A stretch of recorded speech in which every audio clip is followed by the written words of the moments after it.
Have you ever devoted your entire life to a place, only to be kicked out like a stranger without so much as a thank you? Can you imagine the feeling of betrayal, not by one person, but by an entire system you once trusted completely? They didn't just take away my job. They nearly stole the future I bled and cried to build. And the worst part? I saw it coming, but I couldn't get out of the way in time. My name is Clara Simmons. I am 60 years old, and on a damp Friday afternoon in Kansas City, I officially became excess. I had been with Dawson Systems for 28 years, 11 months, and 28 days.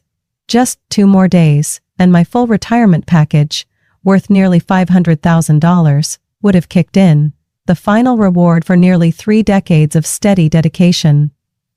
I used to imagine that moment like a golden ticket to retirement.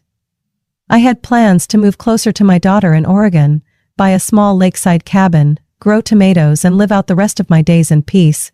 But all of that turned to ash in just 12 minutes and 18 seconds on the 9th floor. "Miss Clara, please come in."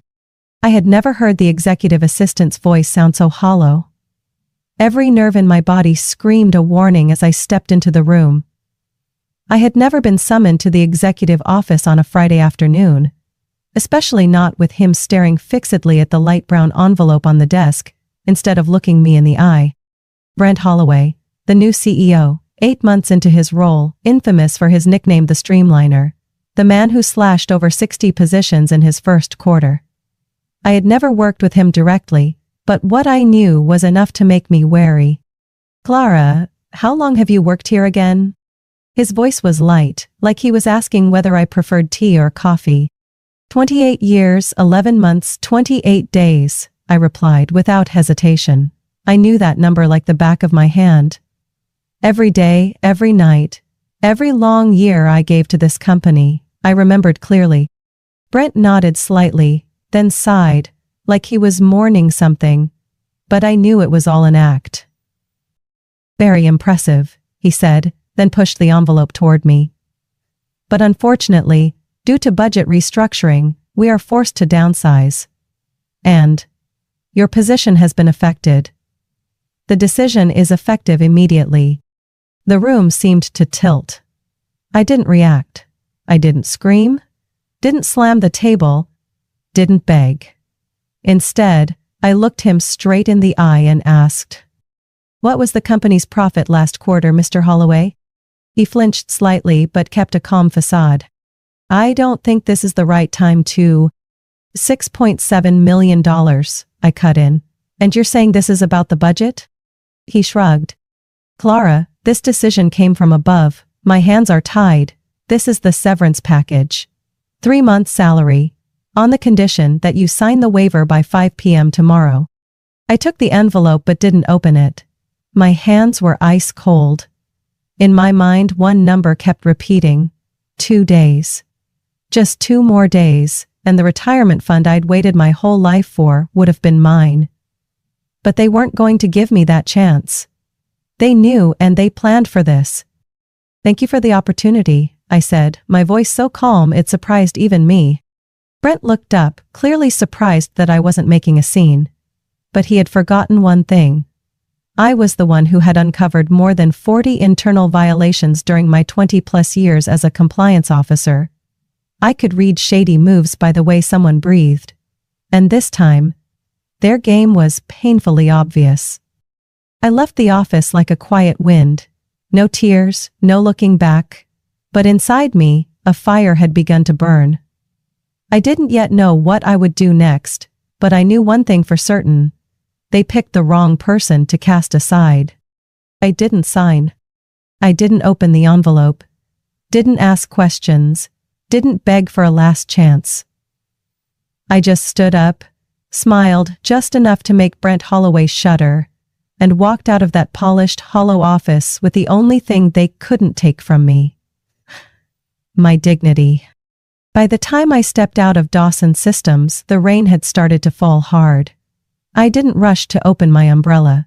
That rain felt as cold as the years I had sacrificed for this company. Those nights I stayed at the office until nearly midnight reviewing reports. The holidays canceled last minute because of surprise audits. The dinners I ate alone under pale fluorescent lights because no one else would look at the numbers. I should have been angry, but all I felt was emptiness. Not because I was fired, but because they thought I would walk away that easily. I had seen this coming months ago. Ever since Brent Holloway took charge and began his organizational restructuring, I knew his type.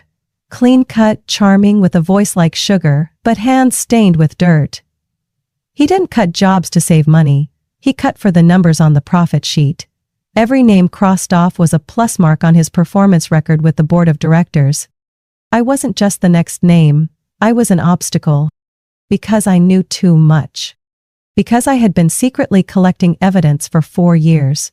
From the first flicker of suspicion to the long months of pretending to be the loyal employee just to survive.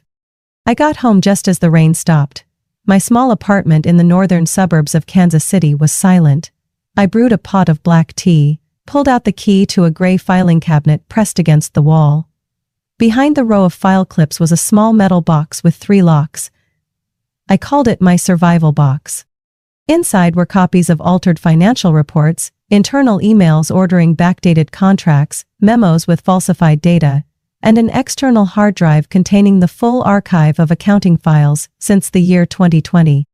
I never planned to use any of it, but I kept it, because after more than 2 decades in compliance, my instincts told me one day someone would try to bury me quietly. And that day had finally come. I pulled out my phone, opened my contacts, and scrolled down to a name I had never deleted, even though I hadn't used it in 6 years. Logan Barrett. Logan had once been the chief financial officer of Dawson Systems.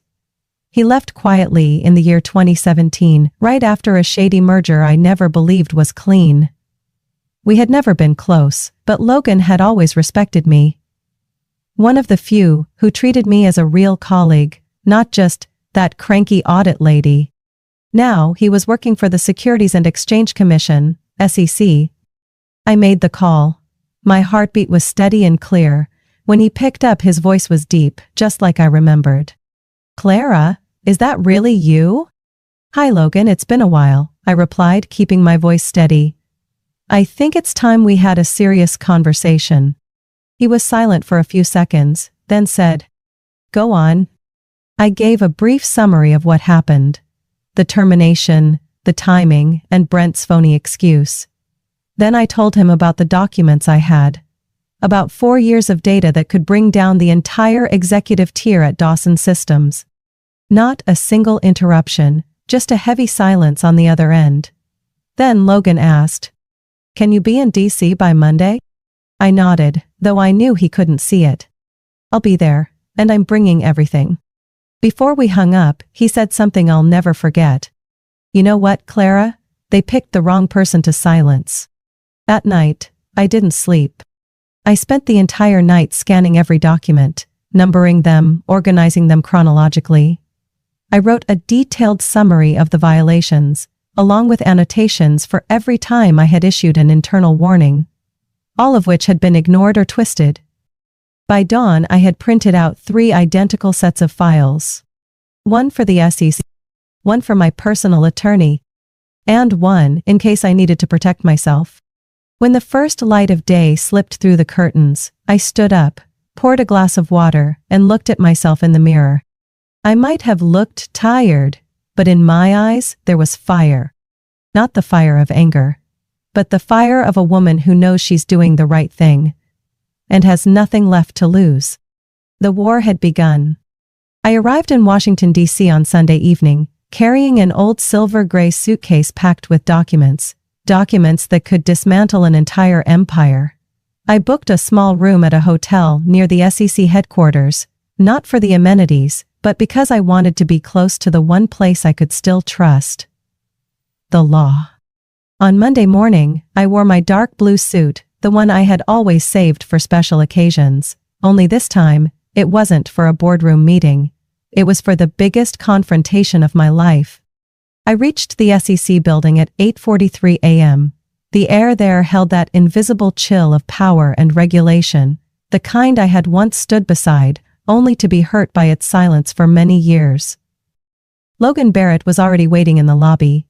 He looked older than the last time I saw him, his hair streaked with gray, but his eyes were just as sharp as ever. Clara, he gave my hand a gentle squeeze. Are you ready? Never been more ready, I replied, my voice hard as steel. We walked into a large conference room, soundproofed with glass walls, black leather chairs arranged in a U shape. 2 others were already there. Eleanor Wu, a senior attorney in the enforcement division, and Patrick Doyle, a veteran financial analyst and investigator. Eleanor didn't waste any words. Miss Simmons, before we begin, I want to confirm, you are voluntarily providing this information and documentation to the United States Securities and Exchange Commission, with full understanding of your rights and legal responsibilities, correct? I nodded. Completely voluntary, and I'm here because the truth deserves to be heard. The hearing began. I opened the first binder and pulled out the summary of violations. Manipulated revenue timing, legitimized suspicious expenses, falsified product quality certifications, and collusion with a subsidiary to inflate stock value. Patrick frowned immediately as he flipped through the first few pages. This number? It's fake? I nodded, pointing to a line in the notes. This is the Q4 report for the year 2022. Reported revenue rose 22%, but in reality, 38% of it came from orders that were either canceled or never paid. They pulled figures from the following quarter, even from the next year. Eleanor interjected, her voice cold and precise. Do you have proof that senior executives were aware of this? I opened a folder of printed emails, marked with a red paperclip. Pages 5 through 12. Mr. Brent Holloway directly instructed the accounting department to backdate contracts to validate the report. In one email he even states, "We need to make these numbers shine. Don't let the board see any shortfall." Patrick scanned a few lines, then looked up, eyes wide. Good Lord, this isn't just internal misconduct, this is systemic fraud. I nodded, feeling like someone was finally seeing the full picture I'd spent 4 years building on my own. Over the next 3 hours, I walked them through 7 major financial manipulations, detailing each time I issued internal warnings and was ignored. I also presented evidence of tampered quality certifications, where Brent approved a batch of untested products just to meet a shipping deadline, regardless of customer risk or consumer safety. Eleanor sat still for a moment, tapping her fingers lightly on the table. I've worked at the SEC for 18 years. I've never seen a fraud system this smooth, this reckless, wrapped so neatly under the guise of restructuring. Patrick turned to me. Do you have evidence this impacted the stock price? I pulled out a chart. This is internal data used in investment presentations, fabricated growth figures. From June to September last year, stock value rose nearly 40% due to falsified financials. And here's a message between the current CFO and Brent. They knew exactly what they were doing. Logan nodded in confirmation. I verified some of those numbers back when I was still at Dawson. They didn't match the actual data at all. Eleanor slid the documents back toward me. Ms. Simmons, under SEC Rule 20.f, you qualify for protection as a whistleblower. We will initiate a formal investigation immediately, starting with seizing Dawson Systems data servers. Patrick looked at me intently. And I have to be honest, if what you've given us continues to check out, we're not just talking about an unfair dismissal. We're looking at a securities fraud case that could send people to prison. I paused for a beat, then said, I didn't come here for revenge. I came here for justice. Because no one, no matter how powerful, has the right to bury the truth without facing the consequences. The meeting ended just before noon. As I stepped out of the room, my feet felt steadier than they ever had. Before, I had thought I was just another discarded employee. But now, I realized I was the last one brave enough to shine a light on the darkness they tried to bury. And the first light had just begun to break through. I had only been back in Kansas City for one day when the phone started ringing like an alarm siren.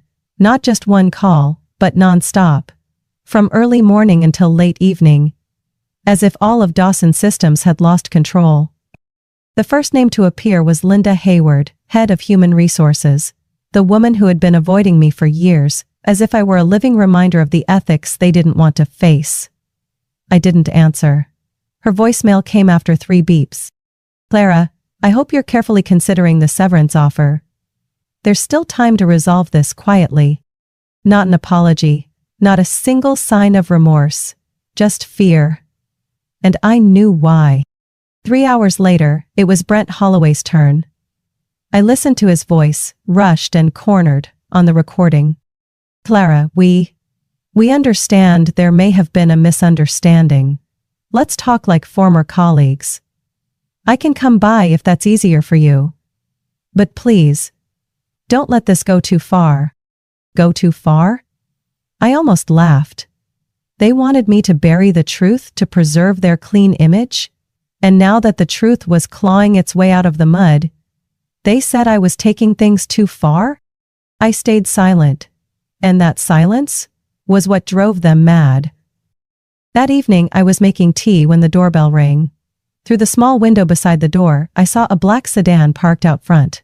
And the man on the doorstep? None other than Brent Holloway. I stood behind the door, still holding the warm teacup, listening to him call out. Clara, it's me, Brent. I didn't come to argue, I just want to return some documents, a chance to end this peacefully. I didn't answer. Didn't open the door. Didn't react. I just stood there, letting him feel the chill of the truth tightening around the collar of his tailored suit. After nearly 5 minutes of mixing soft words with veiled threats, he left a thick envelope in my mailbox and drove off. I waited until his car was completely out of sight before stepping out. Inside the envelope was a new non-disclosure agreement. Still offering 3 months' salary, but now with an added clause. No further disclosure of any documents to third parties. I folded the paper and tossed it into the kitchen drawer without reading the rest. At that moment, my phone buzzed. A message from an unknown number. Rumors of the SEC investigation have leaked. Emergency meeting tonight at headquarters. They're panicking. I wasn't surprised. By the next morning, an email from Dawson Systems' legal department appeared in my personal inbox. The subject line was in all caps. Termination decision suspended, request to maintain employment status. Section 47. The content was filled with vague phrases like, under review, internal reassessment, and consideration of legality. But I knew all too well. This wasn't goodwill. It was a strategic retreat. They were trying to freeze the situation, hoping to turn the tide. That afternoon I received a video call from Elizabeth, my daughter. She lives in Portland, Oregon. Far removed from the chaos I was facing. But today her voice carried a strain of frustration. Mom, I just read an article. It says, you're trying to sue the company for personal reasons. They're painting you as vengeful. I pressed my lips together, keeping my voice steady. They can write whatever they want, Elle, but the truth is still the truth. And I'm ready to show the world exactly that. There was a pause, then she said softly, I'm proud of you, Mom. After the call, I opened my laptop and checked the news. Just as Elizabeth said, some financial news sites were beginning to shift the narrative, quoting anonymous, internal sources, suggesting I was bitter about not getting promoted, and distorting facts for personal gain. I closed my eyes and took a deep breath. The company had entered the media counterattack phase. They knew they couldn't stop the investigation, so now they were targeting my reputation. A cowardly move. But not a surprising one. And I no longer had time for fear.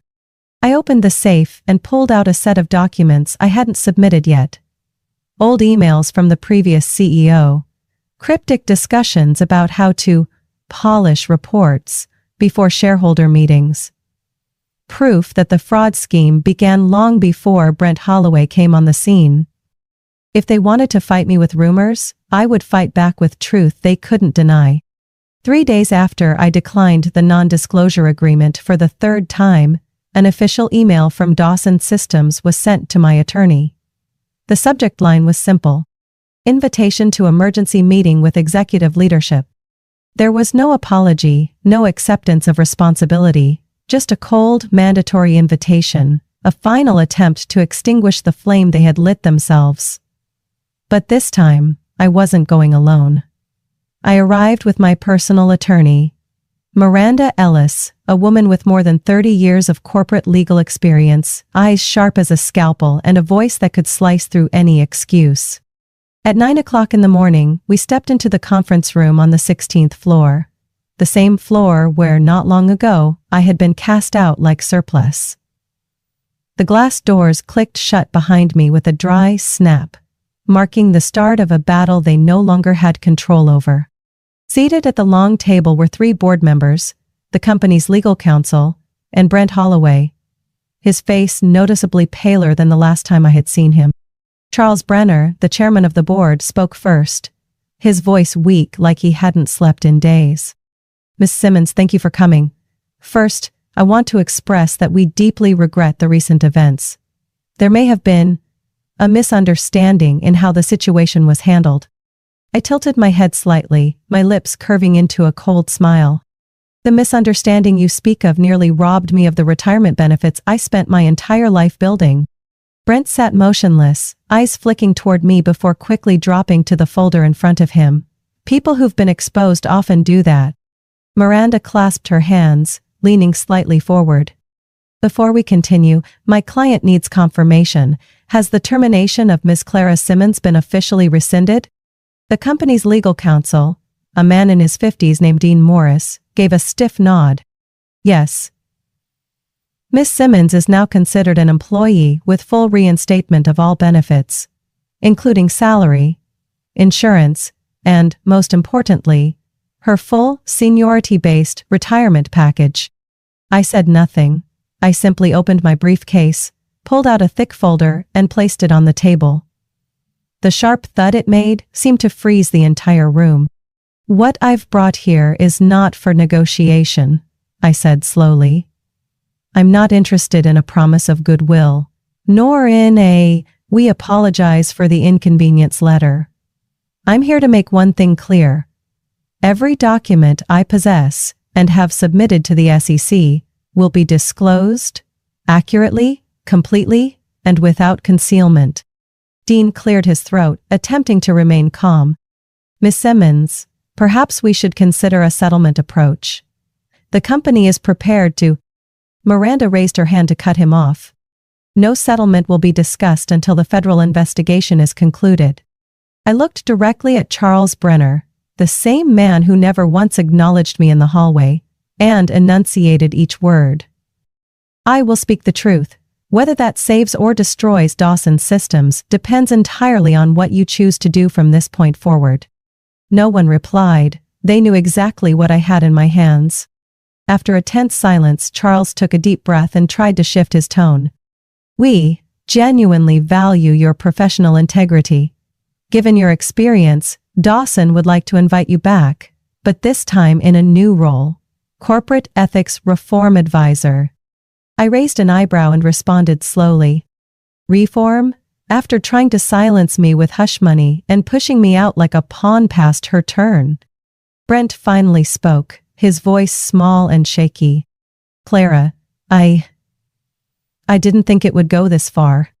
I looked at him coldly. "You didn't think, because you never imagined anyone would dare to stand up to you." Miranda continued, her tone still razor-sharp. "If my client is to consider any role at this company, all terms must be written clearly in a binding agreement, along with a legal commitment from the board that every past misconduct will be subject to an independent investigation. No one receives immunity."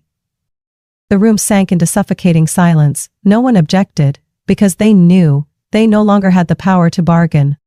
We left the meeting just before noon. On the way to the parking lot, Miranda glanced at me and gave a small nod. "You made that entire room afraid to breathe." I smiled, but deep down I didn't feel relief, because I knew this was only the beginning. The truth is a sharp blade. It doesn't just cut the chains that bound me. It slices through the false moral facade Dawson's systems used to hide the rot within. And I was going to see it through to the end.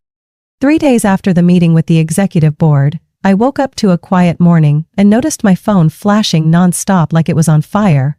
messages, missed calls, emails, from old friends, former colleagues, even names I didn't recognize. But when I opened the homepage of a major financial news site, I immediately understood what had just erupted. Clara Simmons, whistleblower who exposed financial scandal at Dawson Systems, the headline scrolled across the screen. Just below was a photo of me from my time at the company, my face, serious under the pale glow of the old office lights. And then other news outlets followed suit.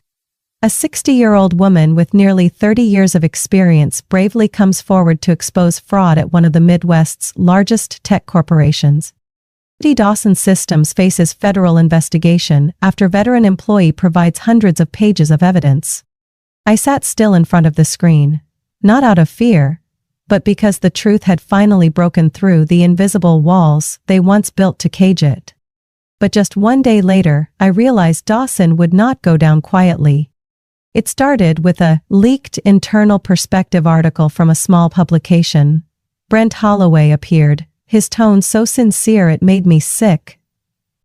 "We've always aimed for transparency. It's unfortunate that certain individuals, perhaps driven by personal disappointment or motives, have chosen to misrepresent data in ways that harm the—" He didn't mention my name, but everyone knew who he meant. The next day he gave a televised interview on a local news channel, wearing a navy blue suit and a smile as weak as day-old coffee. Perhaps Miss Simmons felt left behind after the restructuring.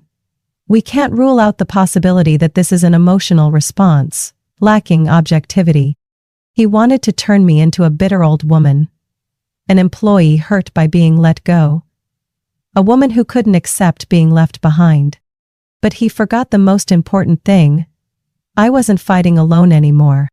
On Monday morning, the SEC held a short press conference at their Kansas City field office. Their spokesperson declared, "We confirm that Ms. Clara Simmons is a federally protected whistleblower.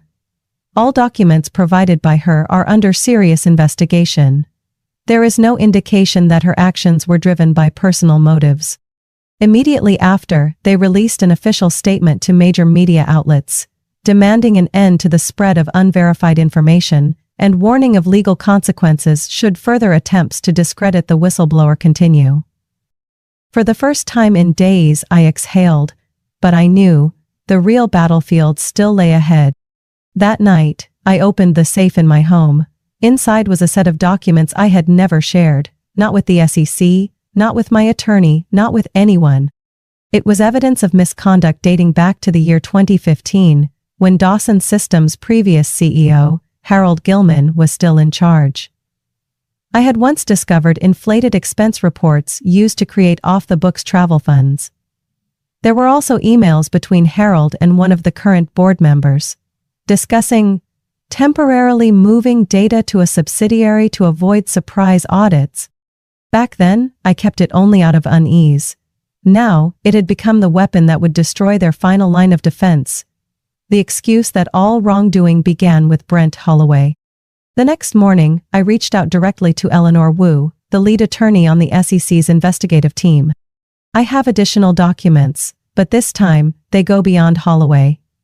They show that the entire fraud model began under Gilman." I sent over the copies that same day. Just 2 hours later, Eleanor called back, her voice nearly trembling with intensity. "Clara, this is the death blow. It proves the board has been silent for years. At least 3 of them knew, and still signed off on the financial reports." "They didn't just do wrong," I replied. "They conspired." 3 days later, the SEC expanded its investigation. 4 additional board members were summoned. The media erupted. Several major shareholders began dumping stock, causing Dawson Systems' share value to plunge more than 27% in just 48 hours. The press no longer called me a disgruntled whistleblower. They now referred to me as the woman who exposed nearly a decade of corporate fraud. When my daughter called, her voice was proud and emotional. "Mom, do you know? You're not just my mom anymore. You're a role model for an entire generation." I smiled, my voice low. I don't need to be a role model for anyone. I just refuse to bow to liars. 10 days after the SEC officially expanded its investigation, Dawson Systems' entire executive leadership began collapsing like a glass tower cracking at its foundation. The news spread fast. No need to wait for the press. Inside the company it felt like an earthquake. 4 board members resigned on the same morning. No statements, no farewell handshakes. They vanished from the internal system, from the company's website, and from the power seats they had occupied for more than a decade. A few hours later, David Langston was officially terminated for severe ethical violations, along with a statement that the company would fully cooperate with investigative authorities. I sat in front of the live news broadcast, watching him walk out of the building with a pale, sunken face. Nothing left of the CEO who once tossed me out like worthless garbage. But it didn't stop there. 2 days later, I received a call from Miranda, my attorney. "Clara, big news, the U.S. Attorney's Office has filed criminal charges against Langston." "What charges?" I asked, though I had a strong guess.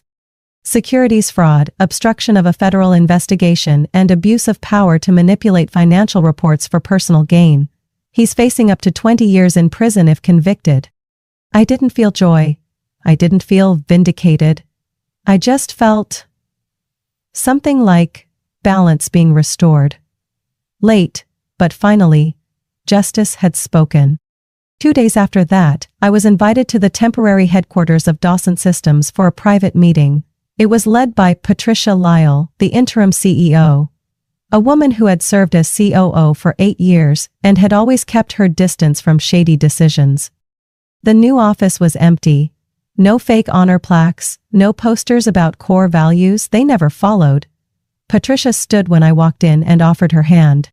"Thank you for coming, Clara. I'll be brief. We owe you. For the truth, for integrity, and for something this company had long lost: professional ethics." I didn't speak. I simply looked her in the eye, not seeking remorse, but searching for whether Patricia truly understood the damage her system had caused. She placed a thick folder in front of me and flipped to the first page. "We are officially restoring all your benefits, including full retirement, along with a compensation package equal to 5 years of salary. In addition, the company will cover lifetime health insurance for you and your dependents. This is a decision from the new board." I nodded. Miranda reviewed the documents carefully and found no flaws. Patricia continued. "Furthermore, I'm authorized to extend a formal invitation. We hope you'll accept the role of Senior Ethics Advisor, helping us redesign the compliance and ethics oversight system for the entire corporation." I sat silent for a few seconds, letting the quiet speak for me. Finally, I shook my head. I don't want to return to a place that once used power to silence the truth. Patricia was momentarily stunned, but quickly regained her composure. I continued. "I went from being tossed out like trash to being smeared, to being invited back as if nothing ever happened. But I don't need a title to feel worthy. I just need to know that the truth won." Miranda nodded in quiet agreement. I stood up and picked up the compensation agreement, not to return, but to close the chapter. 3 weeks later, I was at the Midwest Regional SEC office, signing an agreement to help build a national whistleblower protection program. Eleanor Wu shook my hand firmly. "We want to tap into your real-world experience. No one understands what it feels like to be turned on by an entire organization better than you." I smiled, feeling truly light for the first time. If I can help someone else avoid the fear I once lived through, then I still have work to do. From that point on, I began working with the SEC as an advisor. No grand title, no corner office, no flashy perks, just me. Clara Simmons, a 60-year-old woman who had once nearly been buried in silence. Now a voice for those pushed aside simply for speaking the truth. I didn't choose this path to become famous. I chose it because I could no longer turn my back on myself. And if I had to start over at this age, I would begin with integrity. I don't need to be anyone's role model, I just refuse to bow to deception. 6 months after David Langston was convicted, I received a letter from the U.S. Securities and Exchange Commission, SEC. The envelope was thick, sealed with an official stamp, and inside was a notification regarding the whistleblower award. I was granted 15% of the total civil penalties Dawson Systems was ordered to pay, a figure amounting to nearly $2.4 million. When Miranda read the amount aloud from the letter, she paused for a few seconds, her eyes silently asking, "What will you do with it all, Clara?" I just smiled softly. I know I'm not spending it on a lakeside mansion or a new car. I had thought about this for a long time. During sleepless nights, when the question, "Why me?" clung to my mind, I remembered Thomas, my husband, the man who always believed in integrity, in standing for what was right, even when it meant standing alone. Thomas passed away 11 years ago from cancer. He had been a professor of business ethics at the University of Missouri, and he always told me, "Clara, integrity is the one thing you can't borrow. Either you have it, or you don't." I never forgot those words. And so, I used most of that money to establish the Thomas Simmons Scholarship Fund, dedicated to female students studying corporate ethics and compliance. Part of the fund goes toward tuition assistance, and the rest supports practical training programs on whistleblowing and defending workplace ethics. On the fund's launch day, I stood at the podium in the auditorium of the University of Missouri, looking out at rows of students, mostly young faces, eyes filled with ideals and curiosity. I began with a line that wasn't in my notes. If anyone tells you that integrity is a weakness, remember my story. A 60-year-old woman, nearly left with nothing after almost 3 decades of work, but in the end, the one still standing when the curtain of lies was pulled back. The room fell silent. I told them about Dawson Systems, not as a tragedy, but as a hard-earned lesson. I told them about the nights I sat alone at my desk, knowing I was facing a system that didn't want to change. I told them about the betrayal, and then the resolve not to let that betrayal happen to anyone else. They listened, took notes, and a few shed tears. And when I ended with, "Integrity is not the price you pay, it is the asset you protect," the entire hall rose to a standing ovation. And Dawson Systems? They didn't collapse completely as many expected. After fines, prosecutions, and a complete overhaul, they still exist, but as a very different company. A new executive team was installed, reporting procedures are now overseen by an independent third party, and quarterly ethics and compliance trainings are mandatory for all employees. What surprised me most was this. One of the key case studies in that training is my story. I know because one day, a new employee at Dawson, a young woman named Marissa, sent me an email. "I just wanted to say, today was the first time I heard about you in orientation training. I couldn't believe a company that once tried to destroy you now teaches your story as an example. But I feel proud knowing you still chose to do what's right, even when no one stood with you. Thank you for not staying silent." I read that email 3 times. For a moment I thought of the Clara from 2 years ago. The woman who sat quietly at her desk, asked to sign a worthless settlement, with her entire future only 3 days away. I thought of the long nights of worry, of the loneliness, when everyone turned their back. Then I thought of this moment, when I no longer had to stay silent, when my story became a tool to awaken the next generation. And I knew I had won, not with power, but with resilience.